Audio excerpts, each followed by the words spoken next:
The crimson warning lights bathed Commander Krellinox's face in an eerie glow as he watched his world die.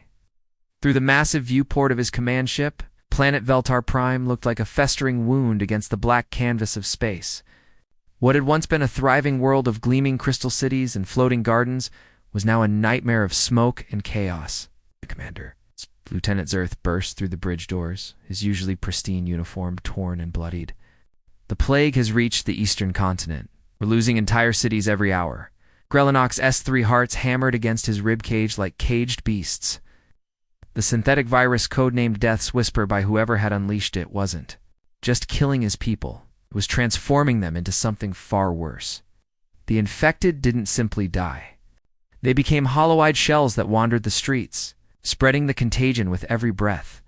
The main screen flickered to life, showing aerial footage from the capital city of Mordith.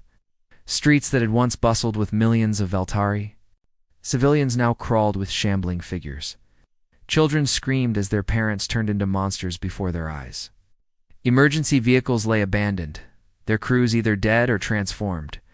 "Sir, the death toll has reached 4 billion, reported his communications officer, her voice barely a whisper. The planetary defense grid calculates total extinction within 72 hours. 4 billion. The number hit Krellinox like a physical blow. That wasn't just a statistic, those were mothers, fathers, children. His own family was down there somewhere, probably already gone. His clawed hands clenched so tightly that his knuckles turned white. You know what's funny? Here he was, commander of one of the most advanced ships in the Veltari fleet. And he couldn't even protect his own homeworld. What good were plasma cannons and shield generators against an invisible enemy that turned your loved ones into walking nightmares, sir? The tactical officer's voice cracked with panic. We're detecting massive energy signatures rising from the planet's surface. The infected, they're coordinating somehow, moving in patterns. The implications sent ice through Krellinox's veins. This wasn't random plague behavior. This was intelligent design. Whoever had created this biological weapon had engineered it not just to kill, but to create an army of the dead. "Get me a direct line to the Galactic Council," he barked, spinning toward his communications array. "Emergency frequency, maximum encryption.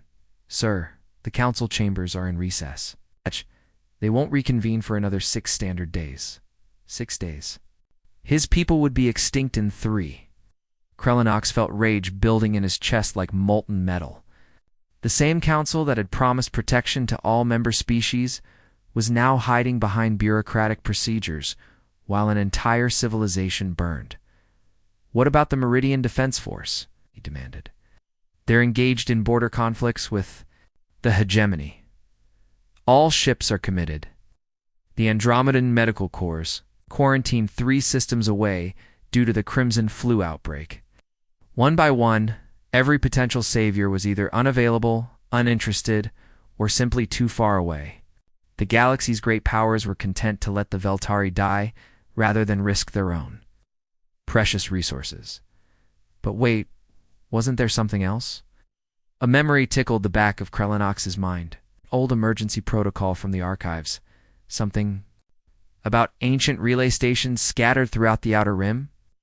Communication networks left behind by long-dead civilizations, still functional but largely forgotten. "Bring up the Stellar Cartography database," he ordered.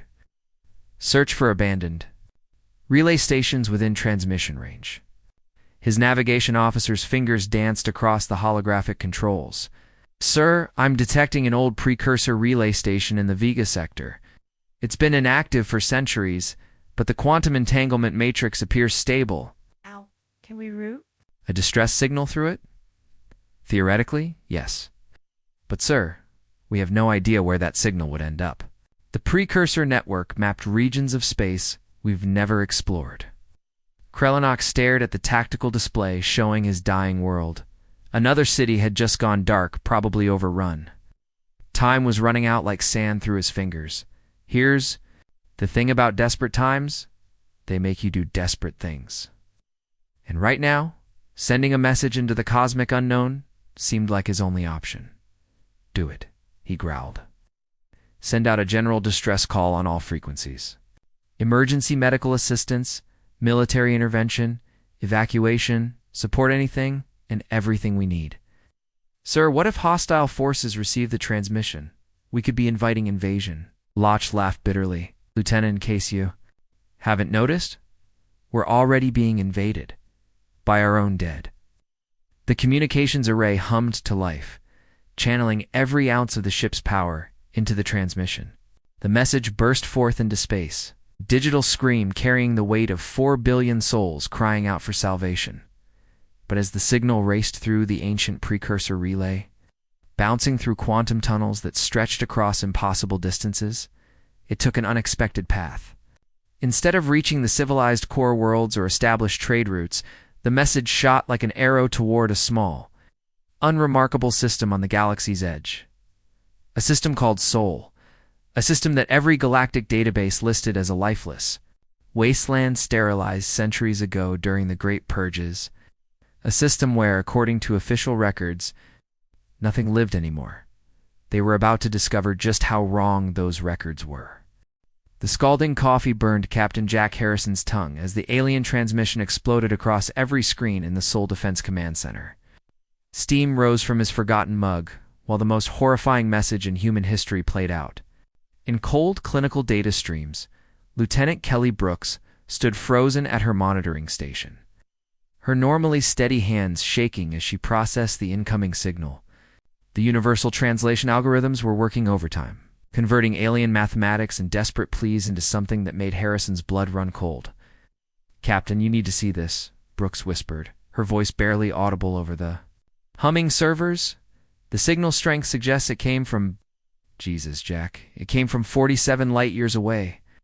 Someone out there is screaming for help." Harrison set down his coffee and moved to the main display, watching as the translation software painted a picture of absolute hell. 4 billion dead. Cities overrun. An entire species being systematically exterminated by some kind of synthetic plague that turned the living into walking nightmares. But here's what really got his attention. The desperation in the mathematical patterns. Whoever sent this message wasn't just asking for help. They were begging the universe itself to care about their survival. The signal contained biometric data showing Veltari children being torn apart by their own infected parents. Evacuation. Ships being overwhelmed by hordes of the transformed dead. "Brooks, run a probability analysis on this bioweapon," Harrison ordered, his military training kicking in despite the horror unfolding before him. "I want to know if this thing could spread beyond their homeworld." The lieutenant's fingers flew across her console, pulling up tactical assessments and biological modeling programs. What appeared on screen made Harrison's stomach drop like a stone. "Sir, based on the viral structure and transmission vectors, this pathogen shows signs of adaptive mutation. If it reaches spacefaring populations..." She paused, swallowing hard. "Conservative estimates suggest it could sweep through the entire galaxy within a decade." A decade. Harrison thought about his own daughter back on Earth. It's probably getting ready for school right now. It's completely unaware that somewhere in the cosmic dark, an entire civilization was being tortured to death. The idea that this nightmare could one day reach Earth made his hands clench into fists. You want to know what's really twisted about this situation? Here were these aliens, probably never heard of humans, never done us any favors, and they were facing something that could eventually threaten every living thing in the galaxy, including us. "Captain, there's something else," Brooks continued, highlighting sections of the transmission. "The signal wasn't meant for us. Look at the routing data. They tried to contact something called the Galactic Council, some federation, even what appears to be a medical organization.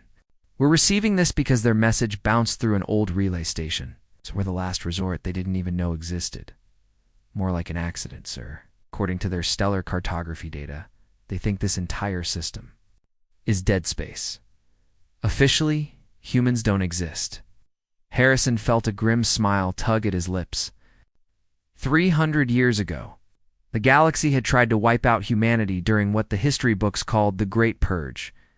They'd glassed Earth's colonies, hunted down human refugees, and declared the species extinct. What they didn't know was that a remnant of humanity had survived, hidden in the outer rim, rebuilding and preparing for the day they might need to defend themselves again. That day had apparently arrived. Sir, the communications officer's voice cut through Harrison's thoughts. I'm detecting secondary transmissions from the Veltari system. Medical data, tactical assessments, even personal messages from civilians. This isn't just a military distress call, this is an entire species crying out in terror. The main screen filled with intercepted messages. Veltari mother recording a final message to her children before the plague reached her city. A doctor documenting the virus's progression as his patients turned into monsters before his eyes. A young father barricading his family in their home, while infected neighbors clawed at the walls outside. Each message hit Harrison like a physical blow. This wasn't some abstract military scenarios. These were real people facing an unimaginable horror. People who were about to die, not because they'd chosen war, but because someone had decided their entire species didn't deserve to exist. Brooks, how long since the original transmission was sent? Approximately 6 hours, sir. But given the plague's progression rate, ... double quotes, she ran the calculations. Oh, They might have less than 60 hours before total planetary extinction. nice. 60 hours. Harrison's mind raced through the tactical implications. Earth's deep space fleet could reach the Veltari system in approximately 58 hours if they pushed their engines to the limit. It would be cutting it impossibly close, but it was theoretically possible. But here's the million-dollar question. Should they?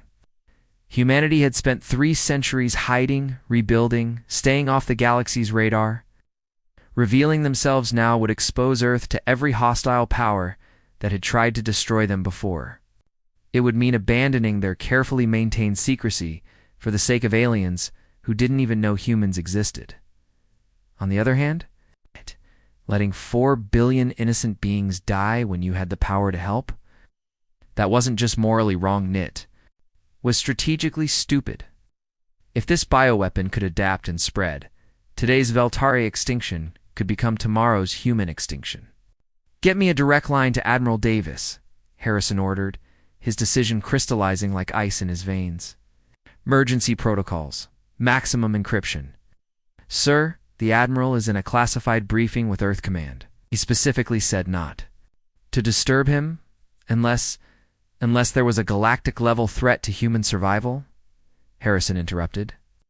Tell him we just intercepted evidence of a bioweapon that could potentially wipe out every living species in the galaxy. I think that qualifies. Brooks hesitated. Captain, if we respond to this distress call, we'll be revealing humanity's existence to the entire galaxy. Every government, every military, every hostile alien power will know we survived the purges. No, we'll be painting a target on Earth that could bring down every enemy we've ever made. I know that too. Then why? Harrison turned from the display, his eyes blazing with the kind of righteous fury that had carried humanity through its darkest hours.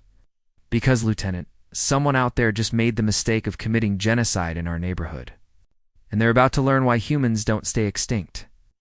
The communication array crackled to life as Admiral Davis's gruff voice filled the command center. Harrison, this better be good. I've got senators breathing down my neck about defense spending, and Admiral, we've got a code black scenario.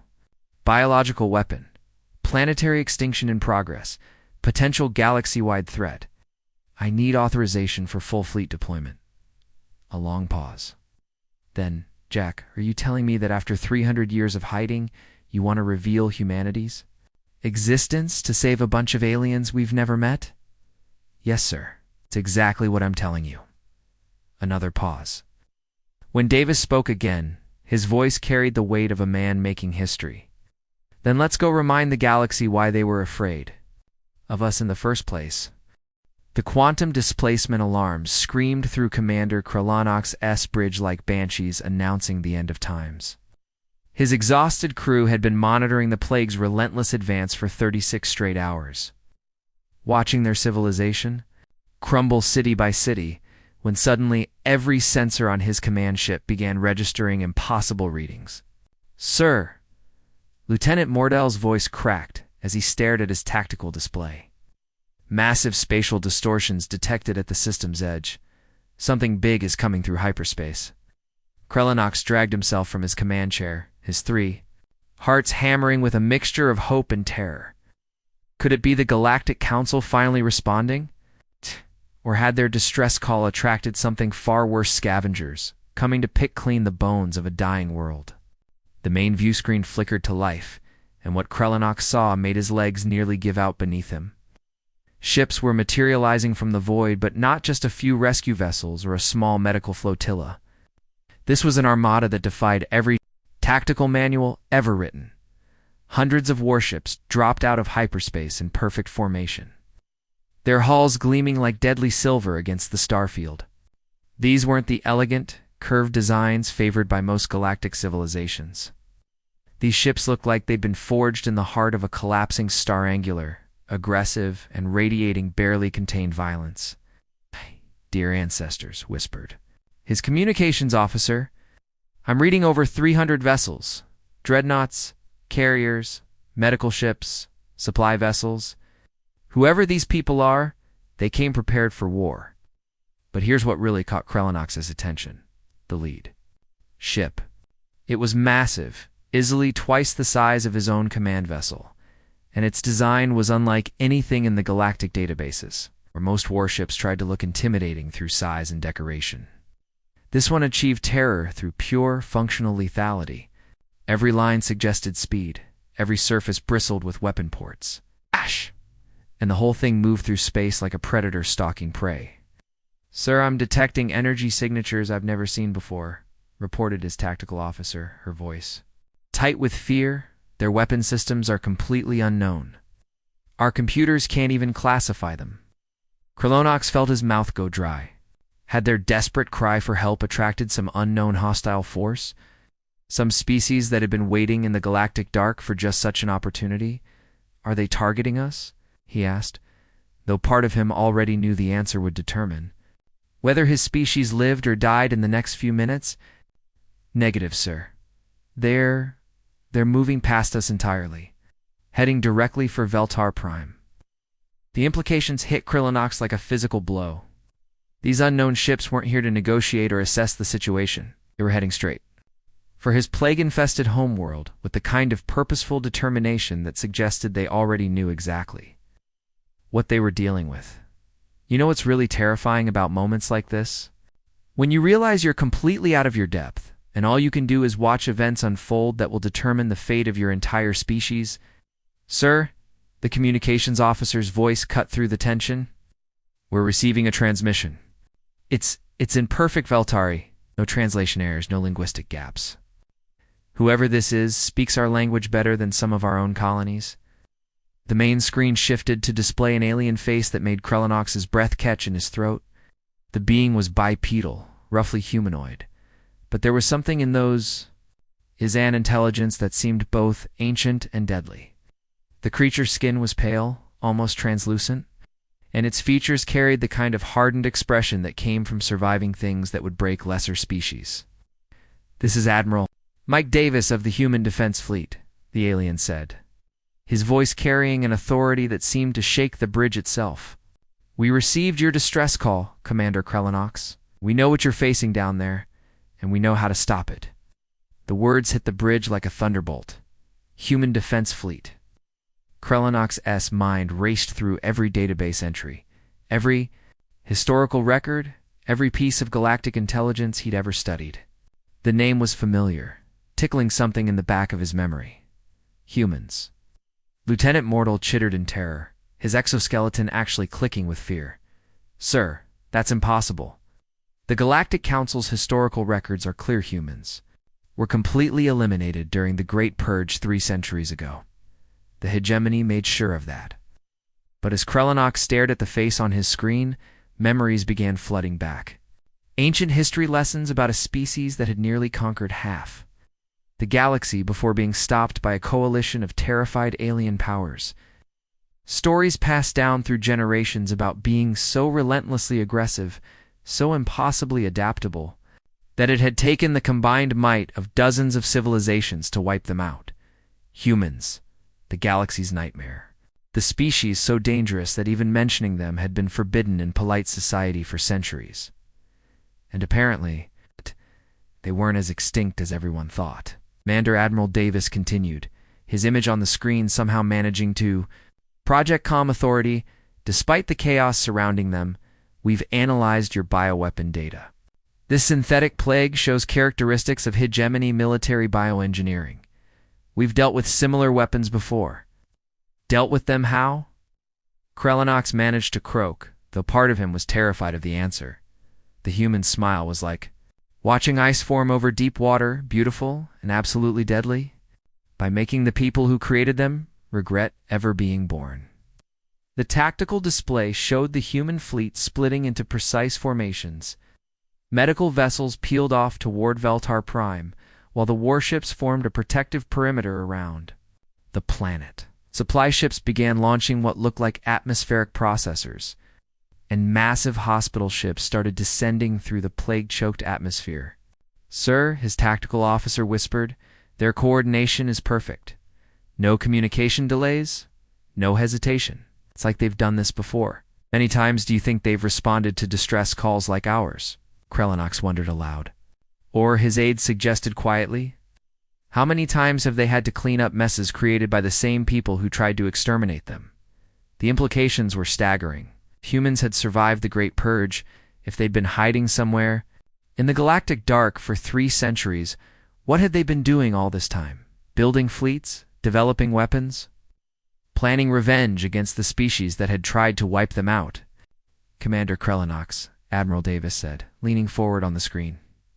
We need you to maintain orbital position and coordinate with our medical teams. People are going down to your planet, and they're going to save every Veltari they can. Find why. The question burst from Krellinox before he could stop it. Why would you risk your lives for a species you've never met? We didn't even know you existed. The human admiral's expression softened slightly, revealing something that looked almost like compassion beneath the military steel.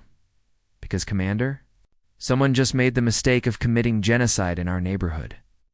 And humans have a very simple policy when it comes to genocide. His voice turned to cold iron. We stop it. By any means necessary. As Krellinox watched the human armada begin its rescue operations, he couldn't shake the feeling that his species had just witnessed something far more significant than a simple relief mission. They had just seen humanity announce its return to galactic affairs, and something told him the galaxy would never be the same. Dr. Lisa Martinez had analyzed biological weapons on 17 different worlds, but nothing had prepared her for the sheer malevolence of what she found in the Veltari plague samples. Her hands trembled as she stared through the microscope at viral structures that seemed designed by a mind that understood suffering on a molecular level. This is impossible, she whispered, her voice echoing through the sterile confines of the medical ship's primary laboratory. The virus doesn't just kill, it's programmed to maximize agony. Look at these protein chains, a research assistant. Dr. James Chen leaned over the secondary display, his face growing pale as the data streamed across the holographic projector. The synthetic pathogen was a work of art. If art could be defined as the most efficient way to torture an entire species to death. The initial infection creates false hope, Martinez continued, her scientific detachment barely masking her growing rage. The victim feels fine for exactly 6 hours. Long enough to spread it to their family, their friends, their children. Then the real horror begins. The virus didn't simply attack the Veltari nervous system, it rewired it, infected. Remained conscious and aware as their bodies began to decay. As their minds filled with violent compulsions they couldn't control, they watched themselves become monsters while being powerless to stop the transformation. Dr. Martinez, came Admiral Davis's voice through the intercom. I need your preliminary assessment. Can we stop this thing? She activated the shipwide communication system, her voice tight with barely controlled fury. Admiral, whoever created this bioweapon didn't just want the Veltari dead, they wanted them to suffer. This isn't warfare, this is torture elevated to the level of species extinction. But here's what really got under Martinez's skin. The virus contained genetic markers, signature sequences that identified its creators as clearly as a fingerprint. On a murder weapon, sir, I'm detecting hegemony bioengineering techniques in the viral structure. The same bastards who tried to wipe us out 3 centuries ago are at it again. The communication channel fell silent for a moment. When Davis spoke again, his voice carried the kind of cold rage that had made humans the galaxy's most feared species. Doctor, I want you to develop a cure. Fast, and when you're done. I want you to reverse engineer a weapon that will do to them exactly what they tried to do to the Veltari. Meanwhile, on the planet's surface, Captain Jack Harrison was learning firsthand why humans had once been considered the galaxy's greatest threat. His Marines had been on the ground for less than 4 hours. They were already performing miracles that defied every tactical manual ever written. The city of Mordeth was hell on earth. Streets littered with the infected dead, buildings burning, from plasma rifle discharge, and survivors hiding in whatever shelters they could find. It was exactly the kind of urban nightmare that would have sent most military forces running for orbital bombardment. Human Marines, they called it Tuesday. Martinez, I need an extraction team at coordinates 77 Alpha. Harrison barked into his cum unit as he kicked down the door of a residential building. We've got civilians barricaded on the 3rd floor. Inside, he found them AVO-Tari. Family huddled in what had once been their kitchen, now fortified with furniture and desperation. The parents clutched their 2 children while infected neighbors pounded on the reinforced door with fists that had worn down to bone. You know what's funny about humans? We're supposedly the galaxy's monsters, but here was Harrison, risking his life to save alien children whose names he couldn't even pronounce. It's okay, Harrison said in carefully practiced Veltari, his voice gentle despite the chaos around them. We're here to help. The big scary humans are going to get you out of this. The Veltari father, his name was Kethmer, though Harrison would learn that later stared at the human soldier with a mixture of terror and desperate hope. Everything he'd been taught said humans were savage killers who showed no mercy to alien species. But this human was kneeling beside his dying daughter, checking her pulse with the same gentle care any father might show. She's been infected, Kethmer whispered, his voice breaking. The plague reached her this morning. She's going to become one of those things. Ah! Harrison looked at the child no more than 8 years old in human terms, and something cold and furious settled. In his chest, her fever was spiking, the viral transformation beginning its hideous work, but her eyes were still clear, still aware of what was happening to her. No, Harrison said firmly, scooping the child into his arms. She's not. Doc Martinez is cooking up something special for this bug, and your daughter is going to be one of the first to get it. Commander Krellinox had insisted on accompanying the human rescue teams, partly out of duty and partly because he needed to see these impossible beings in action. What he witnessed challenged everything he thought he knew about warfare, about compassion, about what it meant to be human. The Marines moved through the infected city like a force of nature, but not the destructive kind the galaxy remembered. This was controlled fury, surgical precision applied to the art of saving lives. They risked everything to pull survivors from buildings that were ready to collapse. They shared their own medical supplies with injured Veltari as they carried exhausted alien children on their backs through kilometers of hostile territory, Captain Harrison Krellinox said as they regrouped at a temporary aid station. I must ask you something that has been troubling me. Harrison was bandaging a wounded Veltari civilian, his armor scored and blackened from plasma fire. Shoot, Commander! Why are you doing this? Your species owes mine nothing. We never helped humanity during the Great Purge. We never even acknowledged your existence.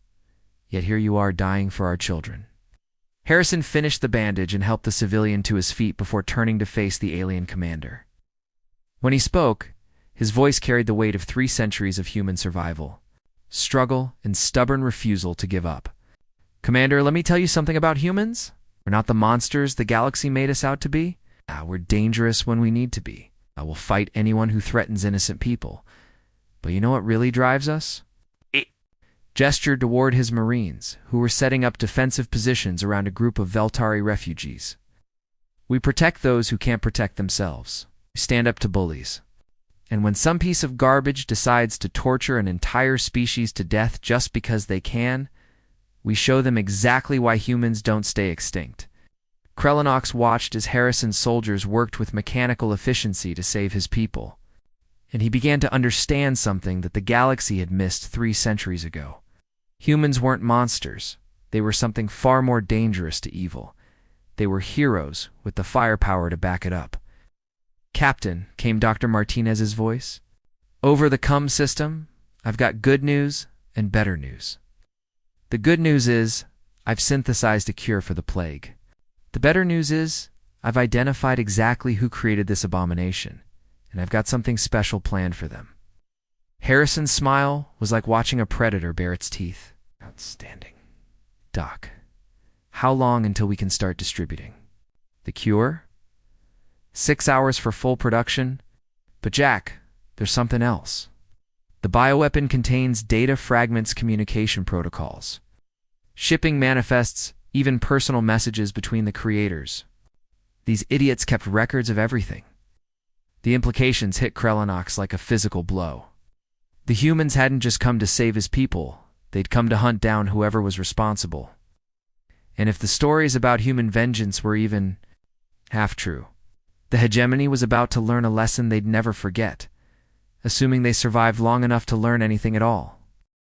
The golden sun rise over New Veltar City, painted the rebuilt crystal spires in shades of hope that hadn't existed 3 months ago. Commander Krellinox stood on his balcony, watching Veltari children play in parks where infected hordes had once shambled through streets slick with blood. The synthetic plague was gonna just cured, but completely eradicated from every cell, every surface, every memory bank where it might have hidden. But Admiral Mike Davis wasn't celebrating in the war room of his flagship, the UES Retribution. Holographic displays showed intelligence data that made his blood run cold with fury. Captain Kelly Brooks stood before the main tactical screen, her face grim as she delivered the briefing that would change galactic history. "Sir, our analysis of the bioweapons data fragments has yielded results," Brooks reported, her voice tight with barely controlled rage. "We've identified not just the creators, but their entire operation." The display shifted to show a star map that made Davis's jaw clench. 17 worlds, scattered across 3 sectors, all connected by quantum communication networks and shipping. Routes that had been operating for decades. The Hegemony Council didn't just create one bioweapon, Admiral. They've been manufacturing them for years. Dozens of different pathogens, each one designed to target specific species. This is industrial-scale genocide. Davis leaned forward, studying the tactical data with the cold precision of a predator sizing up prey. Each world on the map represented billions of potential victim species that had probably never even heard of the Hegemony Council, much less threatened them. "Show me the primary facility," he growled. The display zoomed in on a heavily fortified world designated HCE Prime.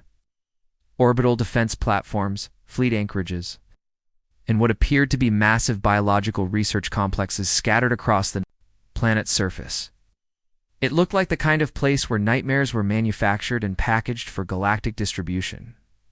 You know what really gets under a human skin? Bullies. And the Hegemony Council wasn't just bullying individual species. We're systematically exterminating entire civilizations for the crime of existing without permission. Captain Brooks, I want a full tactical assessment. Defense capabilities, fleet strength, response time for reinforcements. Everything. Already compiled, sir. Brooks activated a secondary display showing military intelligence that made Davis smile with predatory satisfaction. Their orbital defenses are impressive by galactic standards, but they're designed to repel conventional attacks. They've never faced human military doctrine, which means they're expecting enemies who follow the rules of war, who announce their intentions, who target military assets first, who give civilians time to evacuate. Brooks's smile matched his own. They have no idea what happens when humans get angry. 3 hours later, Commander Krellinox received an invitation that changed his understanding of human warfare forever. Admiral Davis had requested his presence aboard the Retribution, not as a military consultant, but as a witness to what he called the Reckoning. As Krellinox materialized on the human flagship's bridge, he was struck by the controlled fury radiating from every human present. These weren't the compassionate rescuers who had saved his world. These were apex predators preparing. for a hunt that had been centuries in the making. Commander Davis said, without turning from the tactical display. I want you to see something. Show him the intelligence files, Brooks. The holographic projector filled with images that made Krellinock's S3 heart skip beats. Biological research. Facilities where living beings were infected with experimental pathogens. Data logs describing the efficiency rates of different extinction methods. Personal communications between hegemony scientists discussing which species would be fun to eliminate next. But it was the final file that made Krellinox understand why the humans looked ready for war. They have a target list, he whispered, staring at the display in horror. 47 species marked for elimination, including including the Veltari. Your people weren't random victims, Commander, Davis explained, his voice like ice over steel. You were a field test. The hegemony wanted to see how fast their new bioweapon could wipe out a planetary population before they moved on to bigger targets. The implications hit Krellinox like a physical blow. Its entire species had been reduced to guinea pigs in some cosmic experiment. 4 billion Veltari had died not in war, not in territorial disputes, but because alien scientists wanted to collect data on their latest torture device. Admiral Krellinox managed to say, "What are you going to do?" Davis finally turned from the display. Krellinox saw something in those human eyes that made him understand why the galaxy had once feared this species above all others.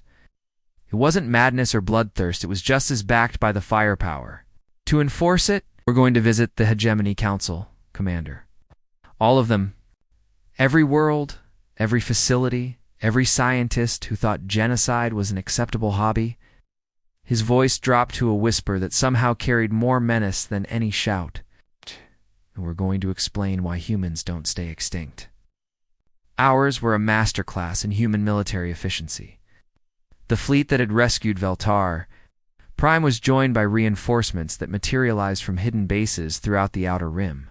Ships that bore the scars of centuries of guerrilla warfare, carrying weapons that had been perfected through 300 years of survival against impossible odds.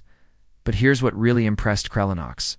The humans didn't just plan to destroy the hegemony's facilities, they planned to save every innocent being trapped on those worlds first. Medical ships will precede the assault fleet, Captain Harrison explained during the final briefing. We extract all non-hegemony personnel before the shooting starts. Civilian populations get full evacuation support. This isn't about revenge, it's about justice. And the Hegemony Council members themselves, Krellinox asked. Harrison's smile was like watching winter arrive early. They get to experience their own bioweapons. Personally, we've got 17 different strains ready for field testing. Each one reverse-engineered from their own research data. As the human Armada prepared for hyperspace jump, Krellinox found himself standing beside Admiral Davis on the flagship's observation deck through the transparent aluminum viewport. He could see hundreds of ships arranged in formations that spoke of centuries of tactical evolution. Admiral, may I ask you something? Go ahead, Commander. 3 centuries ago, when they tried to exterminate your species, why didn't you fight back like this? You clearly had the capability. Davis was quiet for a long moment, his reflection ghost-like in the viewport, because 3 centuries ago, we thought we could reason with them. We thought the galaxy was big enough for everyone. We believed in diplomacy, in peaceful coexistence, in the idea that intelligent beings could solve their differences without violence, and now we know better. Some species can't be reasoned with. Some cultures see compassion as weakness. Some governments view genocide as policy. Turn to face Krellinox directly. So we've developed a new diplomatic doctrine, which is, we protect the innocent, we hunt the guilty, and we make absolutely certain that anyone who thinks genocide is acceptable learns exactly why humans survived when they were supposed to die. The hyperspace alarm sounded throughout the fleet, and Krellinox felt the familiar sensation of reality, bending around them as the ships prepared to jump. In a few hours, they would arrive at HCP Rime, where the Hegemony Council had spent decades perfecting the art of species extinction. But as Krellinox watched the determination on every human face, Around him, he realized the Council had made one critical miscalculation. They had spent 3 centuries believing they had eliminated humanity's greatest strength. They were about to discover that humanity's greatest strength wasn't their technology, their tactics, or their weapons. It was their absolute refusal to let evil go unpunished. The age of galactic bullies hiding behind superior numbers was over. The age of human justice was about to begin, and the universe would never be the same. The end.